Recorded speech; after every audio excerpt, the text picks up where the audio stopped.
যারা দায়িত্ব পেয়েছেন, এই সরকার যাদেরকে দায়িত্ব দিয়েছে, তাদের মধ্যেই অনেকে যখন বলেন নতুন দল তৈরি করতে হবে, তখন বিস্মিত না হয়ে পড়া যায় না। এই এখতিয়ার ওনাকে কে দিয়েছে? উনি এই দায়িত্ব পেলেন কোথায় যে তিনি বলবেন নতুন দল তৈরি করতে হবে? তাহলে আমরা কি করে জনগণ ভাববে যে এরা নিরপেক্ষভাবে কাজ করছে? দ্বিতীয়ত দেখবেন বেশ কিছু সংগঠন, বেশ কিছু গোষ্ঠী তারা ইতিমধ্যে কাজ শুরু করেছেন যে এই অন্তর্বর্তীকালীন সরকারকে অনির্দিষ্টকালের জন্য রাখা হোক। তারা একেবারেই পরিবর্তন করে দেবে, সমস্ত সংস্কার তারাই করে দেবে। তাহলে জনগণের তো দরকার নেই, পার্লামেন্টের দরকার নেই।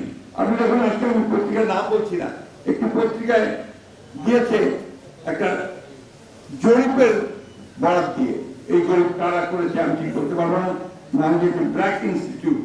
আমি জানি না তারা কিভাবে জরিপটা করেছে। তারা বলেছে 80% লোক চায় যে যতদিন খুশি এই সরকার থাকুক। এটা আমি জানি না তারা এই কথাগুলোর উপর থেকে পেলো কিভাবে পেলো, কিন্তু জনগণ এটা কোনোদিনই মেনে নেবে না। এই ধরনের কথা, এই ধরনের রিপোর্ট করা থেকে আপনার আমার মনে হয় যে ভেবে চিন্তেই করা উচিত, এবং এটা যেন বিভ্রান্তির সৃষ্টি না হয় সে বিষয়টাও আমাদের খেয়াল রাখতে হবে। আমি বক্তব্য দীর্ঘ করবো না, আমি শুধু একটা কথা, শেষ কথা বলতে চাই। আজকে অনেক ত্যাগ তিতিক্ষার পরে আমরা দীর্ঘ 17-18 বছর ধরে আমরা নির্যাতিত হয়েছি।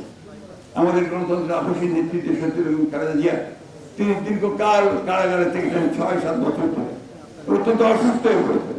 আমাদের নেতা তারেক রহমান সাহেব নির্বাচিত হয়ে বিদেশে আছেন। আমাদের প্রায় 60 লক্ষ মানুষের বিরুদ্ধে যারা আমরা গণতন্ত্রের সংগ্রাম করেছি, লড়াই করেছি, তাদের 60 লক্ষ মানুষের বিরুদ্ধে মিথ্যা মামলা হয়েছে। আমি আজকে এই সভা থেকে এই দাবি আবার উত্থাপন করছি, আহ্বান জানাচ্ছি সরকারকে অবিলম্বে এই মিথ্যা মামলাগুলো, যেগুলো হয়রানিমূলক মামলা করা হয়েছে, গায়েবী মামলা করা হয়েছে, তার সংখ্যা প্রায় 1,45,000-এর মতো, অবিলম্বে প্রত্যাহার করা হবে। আরেকটি দাবি আমরা আহ্বান জানাতে চাই যে এই সংগ্রামে স্বৈরাচার বিরোধী এবং ফ্যাসিবাদ বিরোধী সংগ্রামের মধ্যে যারা পঙ্গু হয়েছেন, নিহত হয়েছেন, আহত হয়েছেন, তাদেরকে ক্ষতিপূরণ দেওয়া এবং তাদের পরিবারকে পর্যাপ্ত ক্ষতিপূরণ দেওয়ার ব্যবস্থা করতে হবে। আমরা আশাবাদী বাংলাদেশের মানুষ সবসময় কিন্তু লড়াই করেছে, সংগ্রাম করেছে। যখনই তাদের উপরে অত্যাচার, নির্যাতন, নিপীড়নের মাত্রা চরমভাবে বেড়ে গেছেন, যখন শাসক গোষ্ঠী বাংলাদেশের মানুষকে তারা পুরোপুরিভাবে ব্যবহার করতে চেয়েছে, তখন মানুষ কিন্তু বিদ্রোহ করেছে। সেই বিদ্রোহের ফলে কিন্তু আমরা আজকে অবস্থাটা পেয়েছি, যে অবস্থাটা আমাদের একটা নতুন সুযোগ সৃষ্টি হয়েছে। আসুন আমরা সবাই মিলে এই সুযোগটাকে কাজে লাগিয়ে সত্যিকার অর্থে দ্রুত সময়ের মধ্যে আমরা যেন জনগণের নির্বাচিত একটি পার্লামেন্ট নিয়ে তার দ্বারাই সংস্কার সমাধান করতে পারি, সেই চেষ্টাটা আমাদের করতে হবে।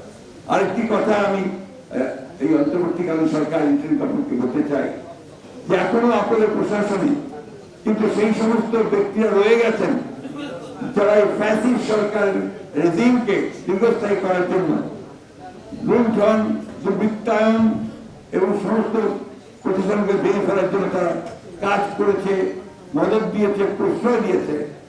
তাদেরকে এখনো কিন্তু সেই সমস্ত জায়গা থেকে অপসারণ করা হয়নি।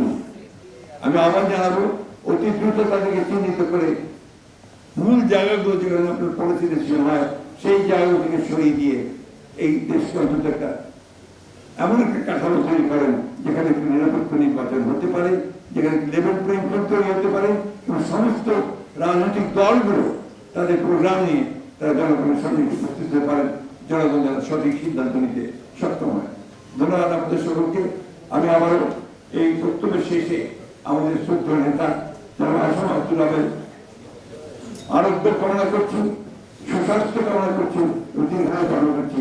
আল্লাহ তাকে আরো অনেকদিন বাঁচিয়ে রাখুন, এই তো আল্লাহ তার কাছে করছি। ধন্যবাদ।